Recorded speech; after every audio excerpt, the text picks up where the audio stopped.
Alright, so let's continue on. Obviously, we have a lot more to do with controlling the movements of these characters, and I get to finally reveal to you all why we are using an object here. Alright, and remember our NS number is an object.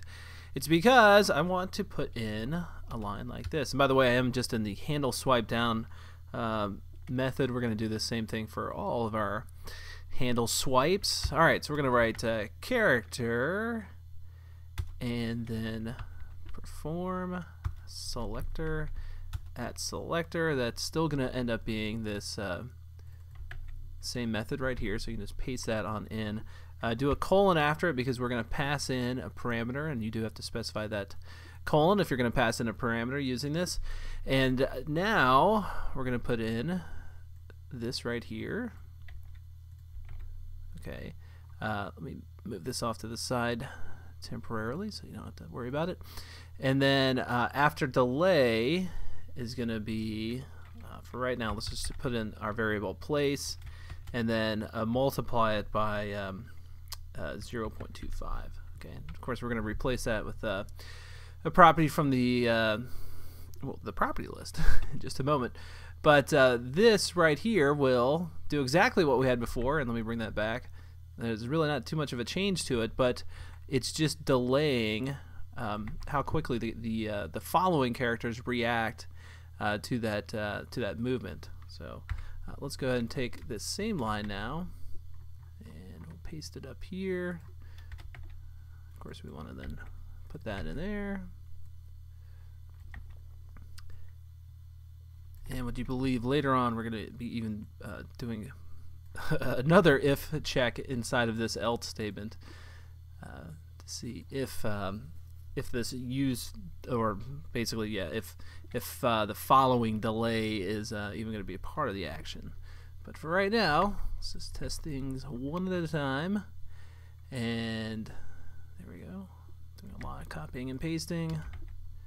Finally, move left with place. And let's see what happens. Of course, the first time around, or if the leader is found, there's obviously no delay. But then anybody after that is going to have that equation applied to them. And one of the things you'll probably see that's kind of obvious is that this will work well in some directions where the leader is already the front man visually, but you know, when we go like to the left or something like that, you'll see that he's kind of walking behind his group. All right, so go down, go up like that, and here's what I'm talking about. See, even though he's the front man, he still can't really get out in front of these guys. Right? There's just a little problem there. So I guess I'm back to using squares again. All right, I'll set those to circles in a little bit. So that's certainly something that we're gonna have to account for. But you can see that this is kind of how things are gonna work out, and there is that little bit of a delay.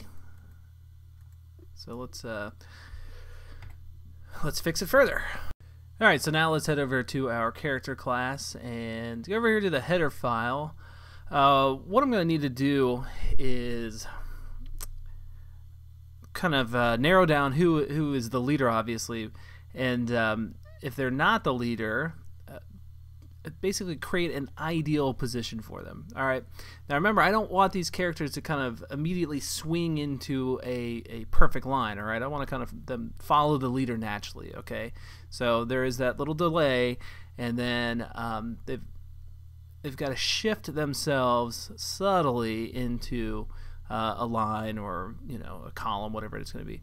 So I'm going to set in here a variable called ideal x and ideal y, and then I'm going to also create a Boolean variable so that within each one of these classes it knows whether or not it's the leader. All right, and I'm doing this inside of the header file as opposed to the @interface part of the implementation file, because unlike these variables that are accessed only within this method, I want the variables that I put inside of here to be accessible to other classes. All right, so they can they could, in this case, they could find out both what the variable equals, and also they could set it to. And what am I doing?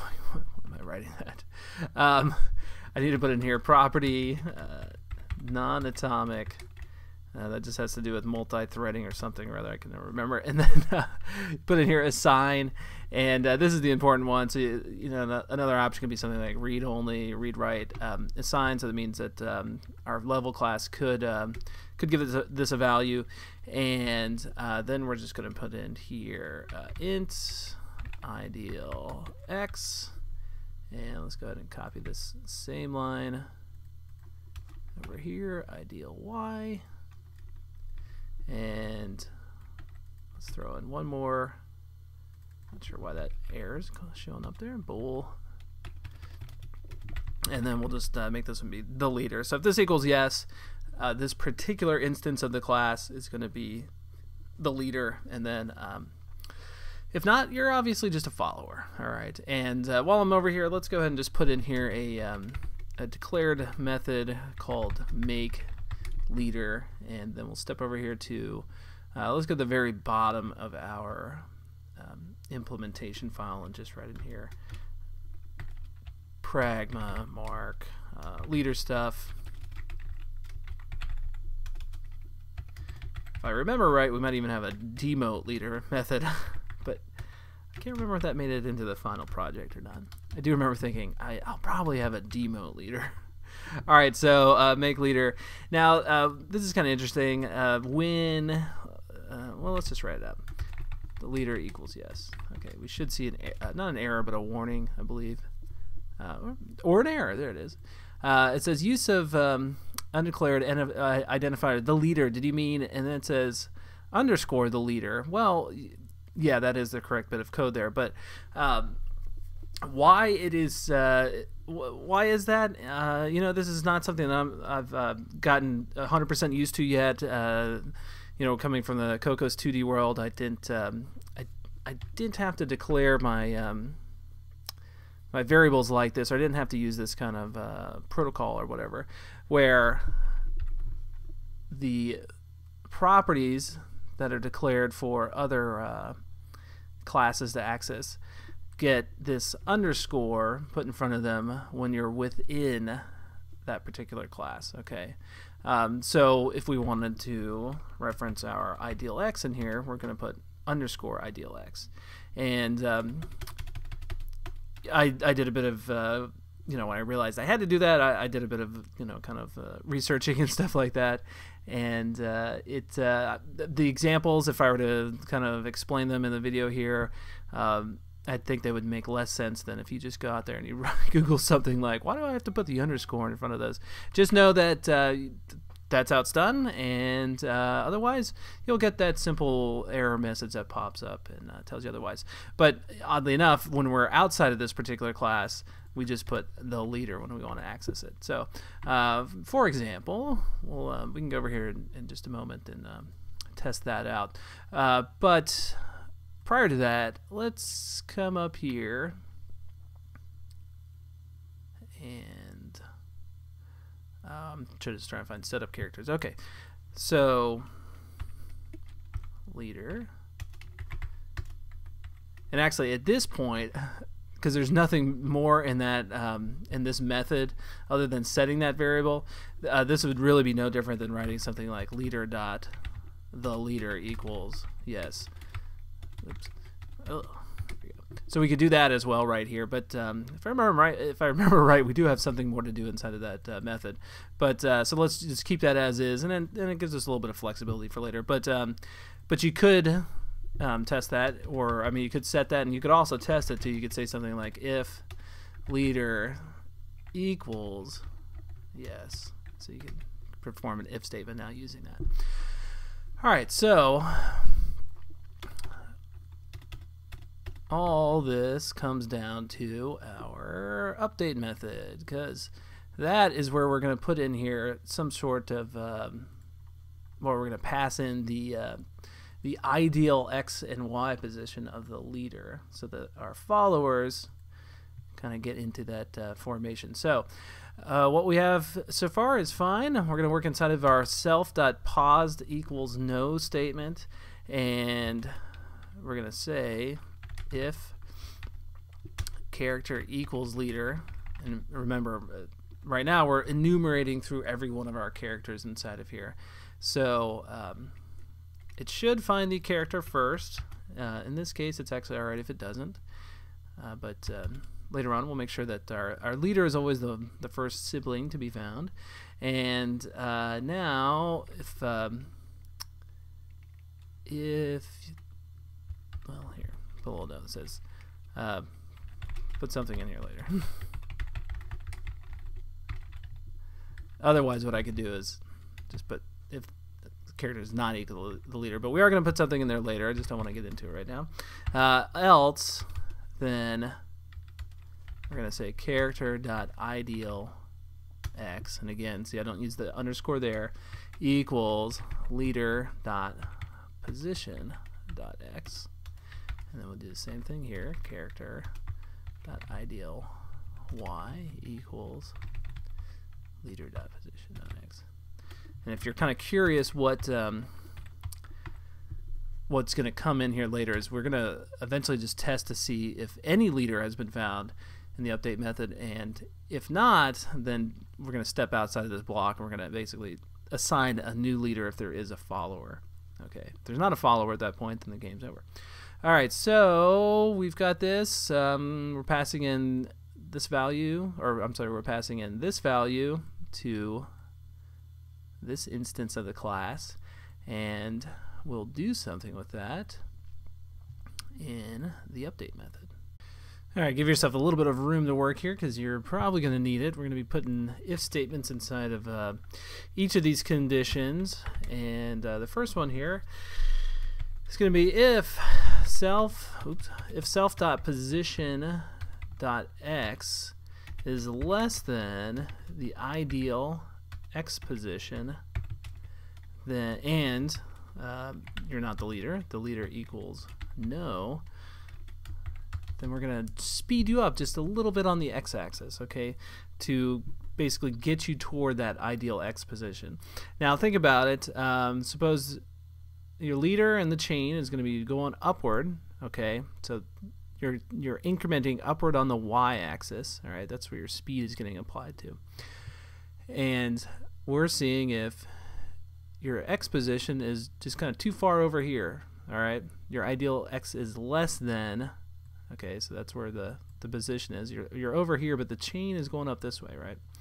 So what we want to do is add a little bit to that, and then if your character's over here and you're going up this way, it's just going to kind of slowly move that character up into that line with everybody else. All right, and to do this, we just put in here now self.position equals CG point make self.position.x plus 1. All right, so if you're less than what the ideal is, we're going to add 1 to you, and you're just getting 1 added every frame, right? And then we leave your y position alone. Okay, we're not going to mess with that.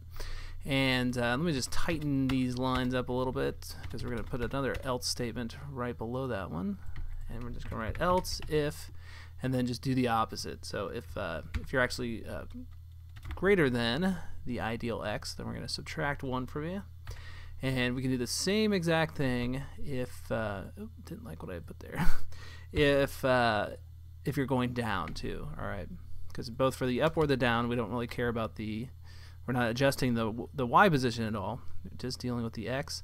And then let's kind of now reverse everything for the y positioning, for going left to right. So we're going to change that. If self.position.y is less than the ideal y, and you're not the leader, then we're going to leave your x-axis alone, but we're going to add 1 to the y, and same thing here.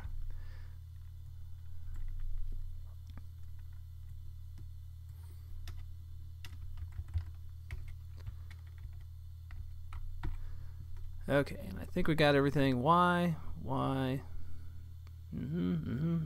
Okay.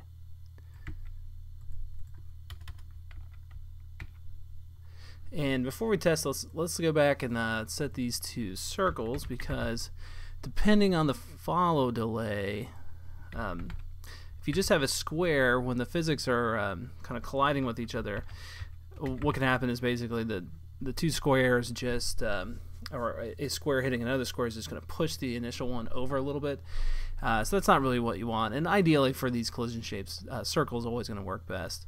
So let's go and give it a little bit of a test now. All right. Okay, so go down, and you'll see, and they're kind of falling behind there. All right.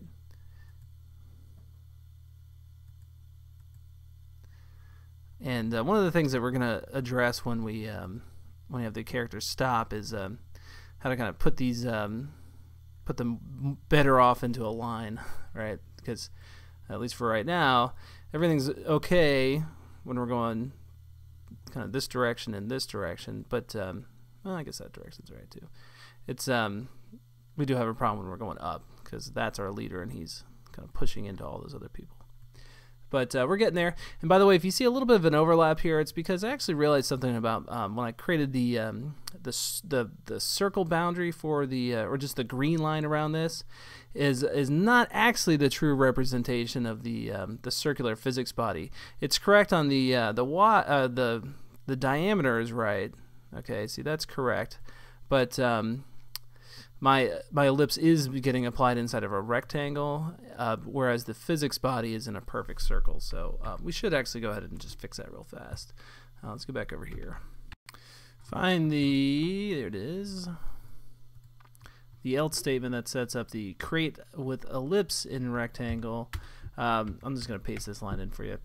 We're just going to make CG rect adjusted rect equals, and then we just keep that the exact same. That's the exact same as it was before.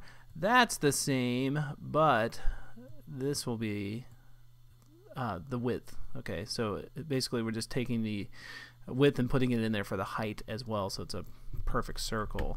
And because right up here, body was circle of radius, so that was not body with ellipse. And now everything, if you were to publish this again, you'll see that those circular shapes do match up with their actual bodies now. So come down here, doink, see how that works. And by the way, because the frame rate is down to 30 frames per second here in the simulator, but on the devices it runs at 60, so these guys actually fall into line or kind of into their ideal positions a lot quicker, right? With what little time we got left in this video, let's go over here and actually I keep saying go over here, but we're in the same class. Let's adjust the rotation of each of these characters, and that adds quite a lot more realism to them kind of moving around as well. One thing we'll do actually prior to that is put in, and you can just paste these in, these two methods for changing degrees to radians or radians back to degrees. And once we do that, once you have that in there, then you can just easily write in something like this.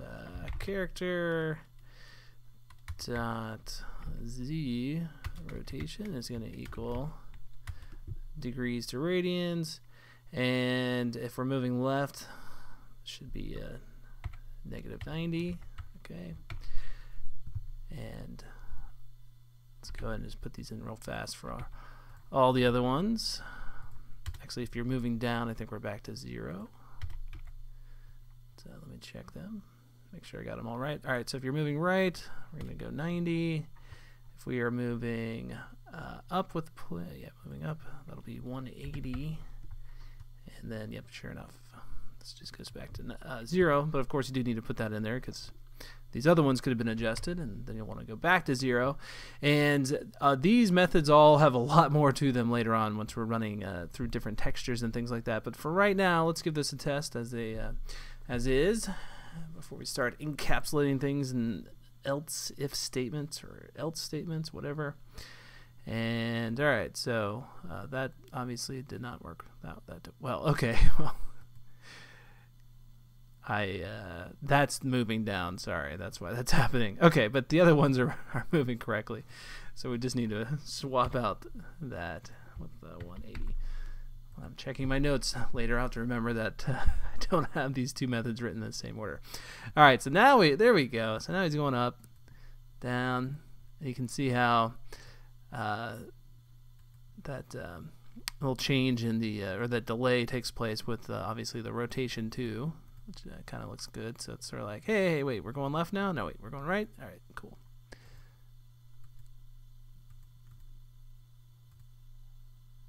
All right, good. Let's come back in another video and we'll start dealing with, well, more of what we got to deal with here.